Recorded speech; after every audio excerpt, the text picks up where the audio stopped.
Hey, second graders. I'm Miss McCormick. I'm a speech-language pathologist and a reading specialist, and I'm in Bossier City, Louisiana. We're going to be doing something called phoneme grapheme mapping. Phoneme means sound. Grapheme is the letter. So we're doing the letters that go with the sounds in our words. And we'll be using this paper. All of the information is organized on my Edmodo group. So here's the Edmodo group information. You can join the group by typing in this code and I'll join you to the group. So what I'd like for you to do is print out this page, and then as we say the sounds, we put a dot in the corner so we know how many boxes we'll need. Each box is going to represent one sound. So as we go through this, each box equals one sound. I suggest that you watch it the first time so that you can listen to everything that I'm saying and I'm describing. And then the second time that you watch it is when you can now write down the words as we go along. Stop and pause the video as often as you need to so that you can keep up with me and learn the information. One of the first things that we need to do is we need to learn about some syllable types. So in your list this week, we're going to be talking about closed syllables. So let's say I don't know how to read this word. The first thing I'm going to do is I'm going to find my vowel. I'm going to underline the vowel. I can put a V under it for vowel. So one thing to remember is single vowels love to run. So this O is going to run to the door. It's going to open the door and it's going to go a long way because there's nothing blocking it right here. The single vowels at the end of the word or syllable. So it can go a long way, so we put the long mark over the top. That's called a macron. The macron tells us that's the long sound.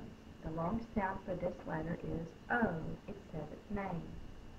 So if I'm sounding it out now that I know that this says O, I say G-O, go. Well, let's say that I don't know this word. The first thing I do is I find my vowel, I underline it, I mark it with a V. Now, there's something blocking that O. It can't get to the door, so the door stays closed. So this is called a closed syllable. And a vowel, it can only go a short way. So we put the short symbol, it's kind of like a big smiley face. That's called a breve.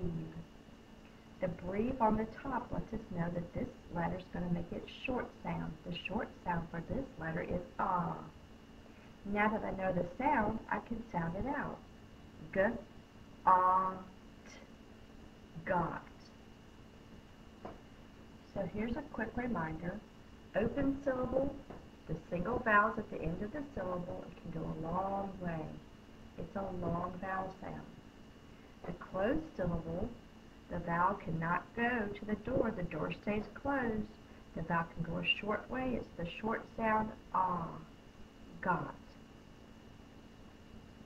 So that's our quick review of syllable types.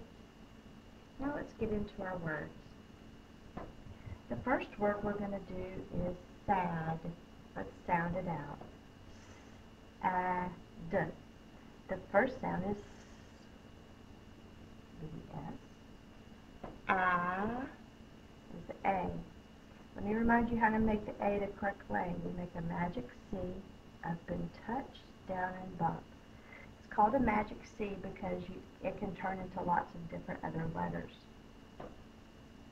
The next sound is D, D. Just a reminder for B and D reversals. The D, D, D. My tongue is up, my lips are open, D, D, D.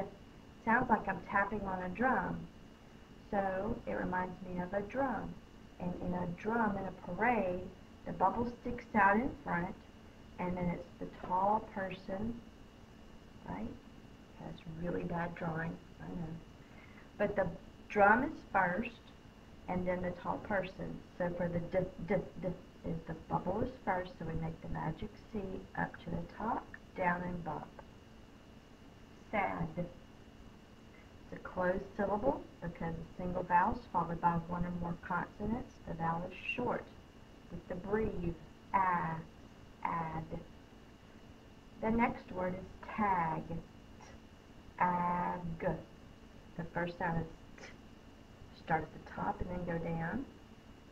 A, magic C, up and touch, down and bump, and g. My tongue is up in the back, g. That's the G. We make the magic C, up and touch, down, and curl to the front, g.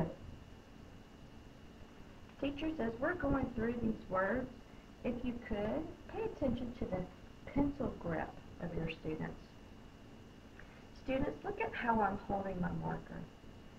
I should be down here by the bottom. But I'm pinching with my thumb and my first finger, and then my third finger is under, holding the bottom part of the pencil. So I only have 3 fingers touching the pencil. These 2 are doing the most work because they're pinching. These 2 fingers are curled under. So, teachers, if you see a student writing like this, or any kind of way, please ask them to pinch and put the others under. The next word is rib. R-I-B.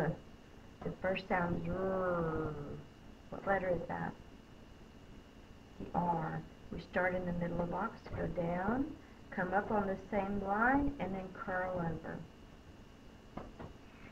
I want to talk about how I see some R's written. Some people go down and then curl like that. That looks like a fancy Z because these are so far apart. Please don't do that. Another way I see it, an R, is that some people come way down and almost touch the writing line. It almost looks like an N. So try to keep your R hovering up near the middle of the box. When you come back up on the same line, and then curl over. So these are ways not to write an R. The next sound in rib is I. That's the I. We start in the middle of the box, go down, pick your pencil up, and put the dot. I.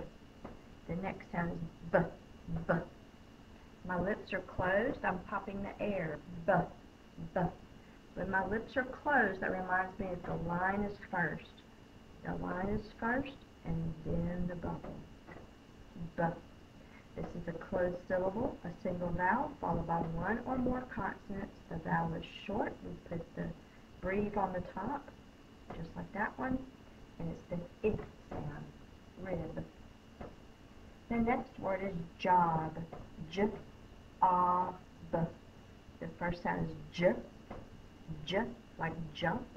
It's the J. We start in the middle of the box, we go down, and then we curl to the front, and then we pick our pencil up and put the dot.